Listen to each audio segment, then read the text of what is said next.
Thank you for tuning in to another episode of Live Good DyNasty. We will be talking about our wide receiver rankings this episode. But Nate and I just wanted to say, first of all, everyone who's already subscribed, thank you so much. It keeps motivating us to come back. But if you like fantasy football and you want to join our very modest journey and goal to hit 100 subscribers, we welcome you, we invite you, we appreciate you. Enjoy.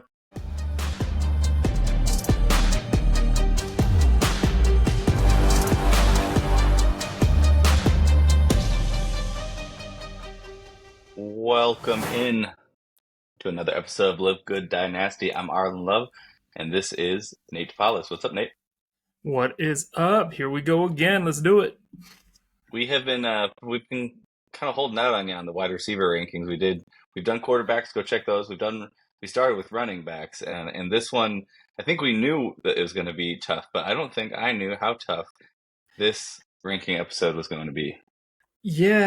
Yeah, this is kind of nuts because I feel like with running backs, you kind of have 1 through 12 that you can consider people that you can be in that like running back 1 position. But with wide receivers, I feel like the tiers are so congested and it's so dang deep that when you're thinking about like in terms of a 12-team league, wide receiver 1 type players that you're comfortable with having as your wide receiver 1, I think you can go like 18 to 20 people deep and make an argument for it with wide receivers. So ranking them has been a friggin' nightmare, to be honest. Yeah, today we're going to go through 10 through 6, and I feel like everything from 7 through 15 is almost a tie and could switch to any place for me. I think my 6 through 1 I feel really good about. Everything after that, I really see a case for so many people.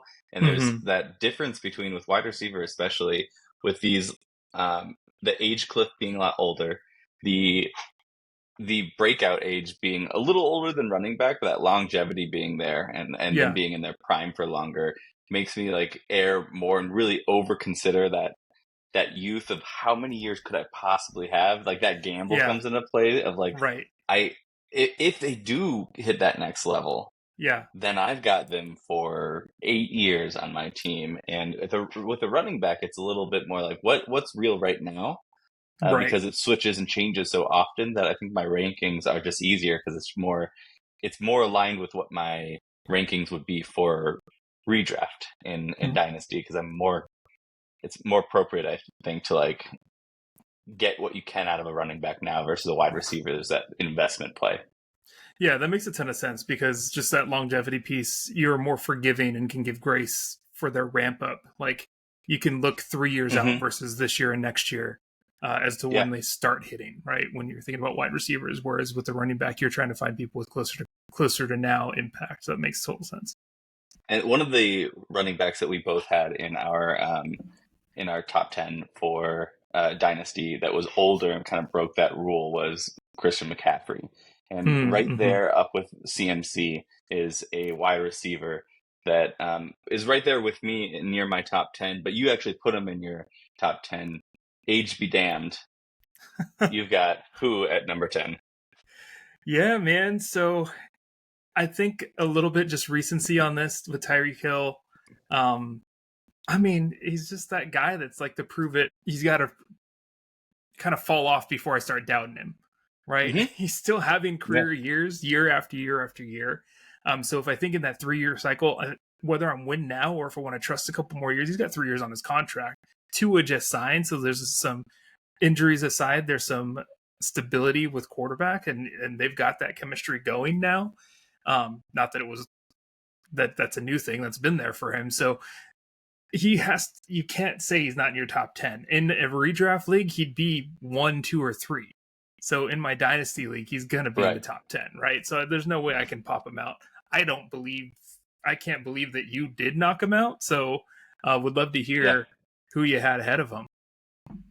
Yeah, and honestly, the only reason I did is just the cliff is there at some point. But I really do love having him in the top 10. So I didn't put him there, but I did feel silly. Like it's, all time since he entered the league, 19th back in 2016 in PPR wide receiver, then 8th and 1, then 31. I think he might have been injured that year.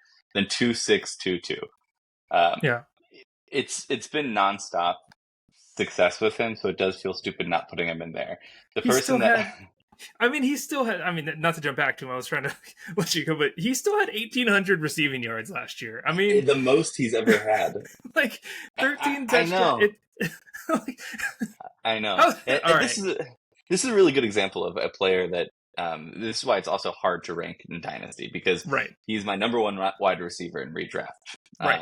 And I think it's a clear number one. And he's he's one of the number one wide receivers in Dynasty if you are competing right now. But you have to take everything else into account in that situation, where if you're selling out for right now, then Tyreek, like, go get him and trade what you need to get him for. Maybe you're waiting on a couple of these wide receivers that we'll talk about that might break out and hit that next level that I think will. So I have him in my top 10, but maybe that's somebody, if I was going it for right now, I'd be willing to trade for Tyreek Hill. Okay. My number 10.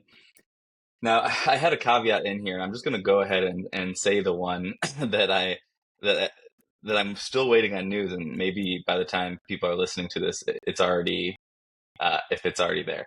So Brandon Aiyuk is my number. Aiyuk is my number 10, and if he goes to the Steelers, I might feel differently about it. But either way, he's a solid wide receiver that in the last 2 years has hit close to that. 15 and 14. So 2022 was his breakout. He hit 15, his 14 last year in PPR ranking. And that's with Debo, Kittle, CMC. Like, you have an all-star cast around you. And there was questions at the quarterback position. Like, Purdy was just kind of starting to get in, and we weren't sure where he was, but he was figuring his stuff out for that first year, especially. So I feel if he was able to find that success with the metrics that he has and the route running that he has, success versus man and zone, like he's a beast. He's Matt Harmon's reception perception on him is just makes you drool when you look at his success metrics. If he's the guy, even in the Steelers offense, possibly with Mike Tomlin, he can jump to, it's not a far stretch to say he was 15-14, then he's top 10 in a redraft format. So in terms of his longevity, his breakout age being around 24 and him hitting that mark is like what the average is. He's got another probably 4 years of success if he's number one, especially if a team pays what they have to pay. They have to make him the number one feature. So the person that I was going to have at 10, if Aiyuk signs with the Steelers, which is looking more likely than not at this point, but neck and neck either way, is your number 9, Malik Nabers. Okay. Yeah. So this is, for me, for Malik Nabers, this is something that I'm not going to say I'm eating crow on yet, but just the news out of camp, what we've been seeing happen with the craziness, just the aggression, what he's been able to pull off while in camp. I think he's going to hit, and he's got years to go. If he's looking this good with Daniel Jones in training camp, I'm going to guess that he's going to be a little bit more quarterback agnostic than I thought he might be, and he's going to hit. So that's a little bit of me having to eat crow a bit. I don't regret my selecting Rome as much as I should, probably, because I still love Rome. But I think the right call at 2 might have been Nabers, and I gifted you that. Do you want to put more concrete statements together there?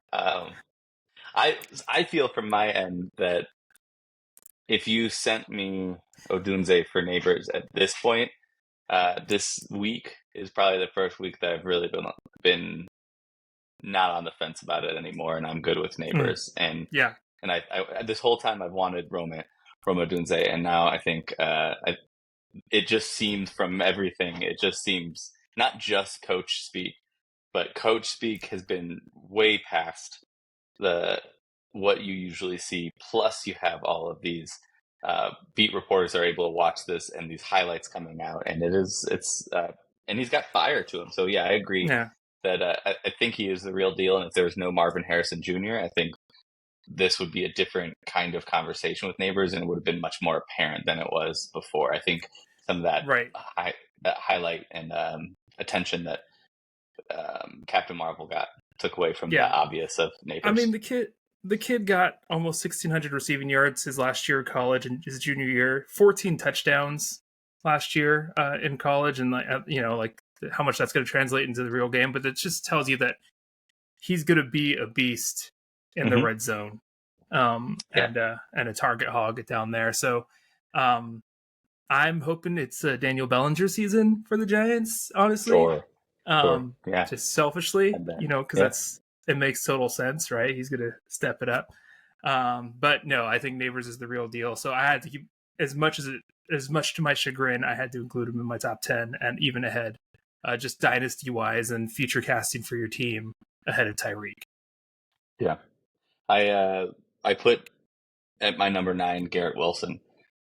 I've struggled. I had him higher up, and I struggled with it a little bit. There's still uncertainty around Rodgers' health, if he can still do it.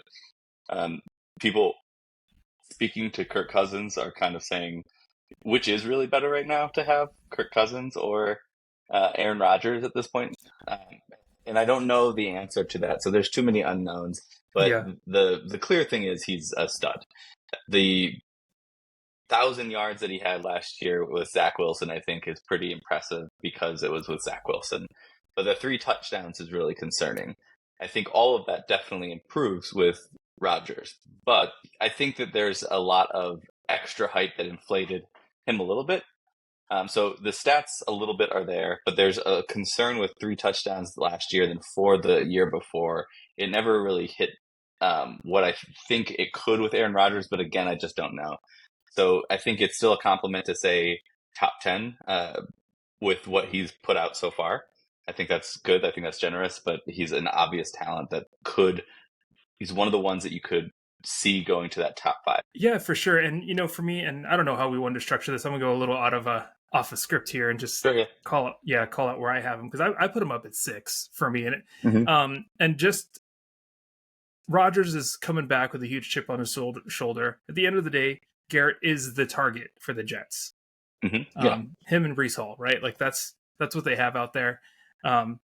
So I think just he is the obvious number 1 there, where for a couple of other guys that I have in my 6 through 10, there are multiple options that are going to get passed around. So that was kind of my tiebreaker for Garrett Wilson and these other guys that we're about to talk about. But I think with if everything that quarterback that you just said, had longevity, I would feel better about it and be more on your side. Yeah, and I get that. And I guess I didn't weigh that dynasty aspect a lot because we saw what it looked like last year. To your point, right. Without an Aaron Rodgers type, and they don't have that set up for the future yet. Maybe it's Shador season next year, Sanders next year. But we'll see what happens. But yeah, that's just kind of where I had him, just because of it being the only target. But yeah, that totally makes sense. I know. I'm surprised your number was 8. I'm surprised that you had Garrett Wilson above him. So AJ Brown you have at number 8. Why that low? Why do I hate him so much? Why do you hate him so much? That is almost what I said. Yeah, like why am I not feeling AJ Brown? Why is he such a bum? No, he, like I said, and what I will say is that where I struggle with ranking is because a lot of these guys are on the same tier for me. Like if I were I'd be happy to walk away with my pick at this spot with either of these next 3 guys. Okay. Right, in a dynasty format. So they're that close. And I'm just really pulling straws here. But and like I said, the tiebreaker for him is Devontae Smith is still there, right? I think he's a great target option there. As much as AJ Brown's a beast out there, he's a reliable performer. Last year, I think he averaged 17.6 points, so 17 points a game, basically. And he accounted for almost 30% of the targets last year. So he's still a beast out there. I'm not ranking Devontae Smith any higher, but I just think that, because there is a clear 1-2 out there, I just put him a little bit lower than Ed Garrett Wilson. But AJ Brown's still going to beast out, right? Like I said, if you have him as your number 1 wide receiver in Dynasty, it's great. And we just have to put rankings to them. And I just have him at 8 for that reason. But yeah, I had Garrett Wilson ahead of him just because of the the kind of solo option for Aaron Rodgers, Hmm. whether it's this Yeah. year or the next 2 years. I have AJ Brown higher. He is one of the stud tier wide receivers. He feels like the most blah to me, and I don't know what that is. There's something there that feels a little bit more blah, even though he's a superstar. And Yeah. so I can see that I don't put as much respect on his name. I don't think people do as much as they should, but I don't know what that is. And it's just Devonta Smith. Like, he kind of held him off for much of the year, and I still think he's the main guy. And I think both can, with Hurts, can succeed. Yeah. But my number 8 is Olave, and my first draft, he wasn't even like on the top 10. I kept going back to it. Like, this doesn't feel right not having him there, but having Garrett Wilson specifically there. Like, last year, he had more yards, he had more touchdowns. He had more touchdowns last year. He had the same amount the year before. His yards per target, his yards per catch, they're both higher for both years and last year. And this is the biggest piece of optimism I have. But both Garrett Wilson and him are in the same place of you're no longer going to be in that top tier contention if you don't start doing it this year. Right. I think that's a trial of like, what tier are you in right now? And the thing Mm-hmm. that gives me hope about Olave being in that top tier is, so with New Orleans, they ran the fewest pre-snap motions than any other team in the entire league last year. They were boring, vanilla offense. They got rid of their offensive coordinator and they brought over Clint Kubiak, who was the passing coordinator for the 49ers, who ran the most pre-snap motions in the NFL last year. I feel that modern approach to the offense being injected into New Orleans, and then them knowing that Carr has got to figure it out with Olave because that's the one, not Shaheed. Right. He's a good too, but Olave's the star, and I think they know that. And then they weren't doing much of that, and it wasn't a very sexy offense last year. And the changes that are there, even if they get to top 5 to 10 pre-snap motion, that opens a lot of space for Olave to do a lot of dangerous things, and I think it would play into his skill set. So that's why I think that he can take a larger leap, even with a mediocre quarterback, than Garrett Wilson, factoring in long term. Yeah, that makes sense. I struggled with Olave, and he's kind of in that same breath, like you said, with Wilson. Even other guys that are, we've been talking about for a long time, and maybe this is their pop off year. Jalen Waddle's another name that I had kind of sitting there that would have fit into the same conversation. Devonta Smith is actually another one that I would have had in the same conversation where, like, the difference is the ones or not. What's that? If they're the ones or not, and right. and they will be, but how long will that take, and will it be too much of a chunk of their prime before they get that opportunity? Olave and Garrett Wilson, I feel like they have that. But why, for you not being in your top 10, what kept him out of there? So honestly, a just odd man out situation when it breaks down to who I had to fit into the top 10, right? Like, it's just one of those things where he's on that prove it side, and I'm just not convinced on him as much as I am on Garrett Wilson. Because we've seen the talent there, we've seen the consistency there, and we've seen, him do it despite sucky. Like, we've seen it with Zach Wilson, and Zach Wilson has been a Derek Carr for sure. So it's weird that I say that. But you know what I mean, right? So like, it's just one of those things. We've seen it happen with Garrett Wilson a little bit more consistently, and I think that we, even with the sucky play, and I think he's got a better shot, especially coming into an obvious, clear, better quarterback play this year, unless we're all talking it up and Rodgers completely fell off. Now we have the next one is our first, number 7 is our first one that we agree upon, and that is Puka Nacua. Wide receiver 1A, 1B, wide receiver 2. What is he in the LA offense? Because coming into the offseason, I felt higher on him than I do now, and I don't know why. It just the talk that's out there feels like Kupp is much more alive than I thought. Plus, I think Puka is a little banged up, but I don't think that would slow him down. Yeah, just from a this year redraft perspective, I think Cooper Kupp and Puka Nacua are much, much closer than they are from a dynasty perspective, obviously. Yeah. I think Puka's your 1A, right? It's just so clear when you have a rookie that goes off the way that he did. Of course, unexpected to most last year, but like when you have them go off, they don't stop that production. Like there's just not a lot of history of someone being that great as a rookie going into their second year and all of a sudden falling off. And for him, like with the way that McVay plays his offense, it's not like Puka was set up to be a one-hit wonder. The way that McVay's offenses work with just being designed for efficient quarterback play, finding ways to get these guys open and then setting them up for big plays down the line. Puka's built for that, right? Like that's the kind of wide receiver he is. There's not a way for him to, in my eyes, barring catastrophic injury or just something happening mentally or something breaking down, for him to fall out. So he's my guy, as you know, someone that I love. I'm not like going to push him so high because he's my guy that he's into the top 5, but because he's still got a lot to prove. But I think he's someone that I'm, as you know, like have a hard time trading away. He's on my team dynasty wise, and fully believe in him. So if Nabers, let's say, because Nabers is someone you have ranked below him currently. If Nabers at his draft value went in the real draft, went off and had the most receptions in the first 2 games, the first 3 games, the first 4 games, the first 5 games of anybody wide receiver's NFL career, like Puka did, the most receptions in a single game by a rookie ever, the most yards by a rookie in the first 5 career games ever. If Nabers did that, are you putting him at 7 next year? Am I putting him above Puka or am I putting him at 7? No, just isolated. Somebody with higher draft capital, are we disrespecting them that much? Or is that what's holding him back? Because the most youth, like we're saying that all the right things except for the draft capital.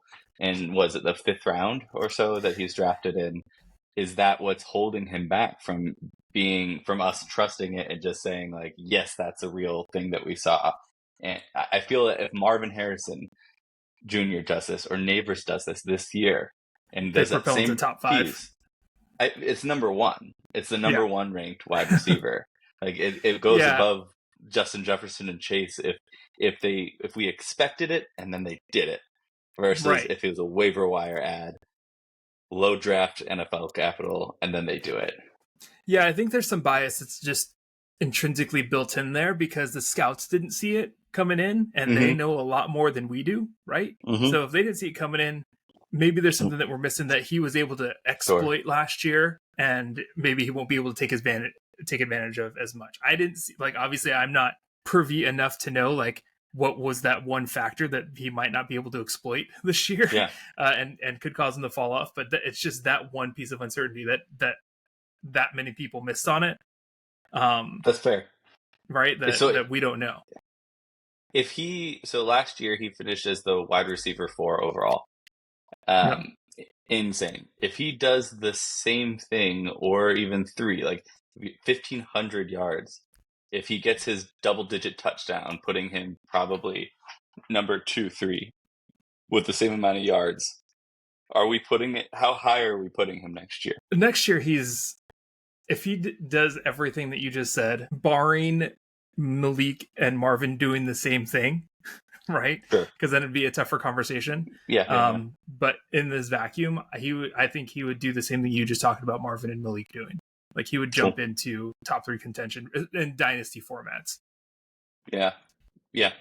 And it's hard because so my number 6 is AJ Brown. Yours is Garrett Wilson. We kind of spoke to those 2 already. So we don't need to put too much more information on that. But then I think everyone for the most part knows who, just not what order, but who the top 5 are that we're going to go over on next episode.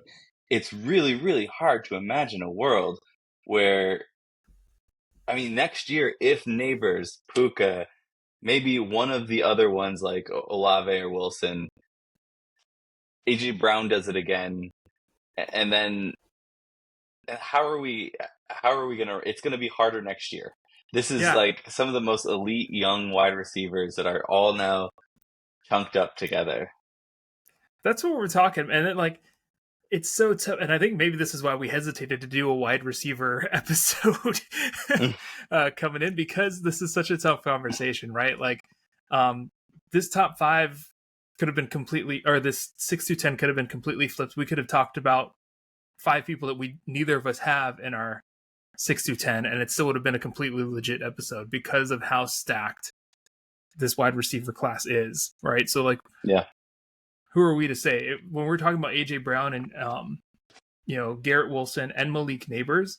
All three of those guys in current ADP are outside of Dynasty top 10, right? So when you take a look at Sleeper and another Dynasty site that's doing it, I was able to grab their ADPs, and Malik Nabers is going 16 as far as where he's landing right now as wide receivers go. So it's a little nuts, like how we have this stacked up. Now, I might actually. Sorry, go ahead. no, I was gonna say now thinking about like our dynasty league and imagine yourself going into week 5. Does it scare you that 5 of our top 10 are on my team? It's a little impressive that that is true. But what's scarier for our league at large is that you have 5 of the top 10. I've got 3 of them, right? So it's a little. Wait, do I have 3 of them? 2 of them. Yeah, 2 of them. With Puka and Amon-Ra, that leaves 7 folks that are 3 remaining receivers that are on other teams out of our 12-team league. It's a little scary, but yeah, it's a little nuts for you to have all that firepower. If I will say, like, just like the Chicago Bears, like they're going to prove Caleb Williams is the guy this year, or he's not. Like, this is your year to prove that you can be a champion in our league. Because I mean, So far not. Yeah. like, what are we even doing here? Yeah, if I can't limit that, then I'm having some trouble. But that's been our 10 through 6. Next, we're going to cover next episode 5 through 1, our top 5 wide receivers. I want to say thank you to everybody for listening. And please make sure to comment in there. Let us know where we're wrong. Let us know who we left out of our 6 through 10, assuming that they're not in the top 5. Let us know where we're wrong. And then let us know if Aiyuk gets traded. I think that's the biggest piece. But thanks, y'all. That was a good one. Later. Later. Knocking some over there. Cheers, y'all. Stuff, bro.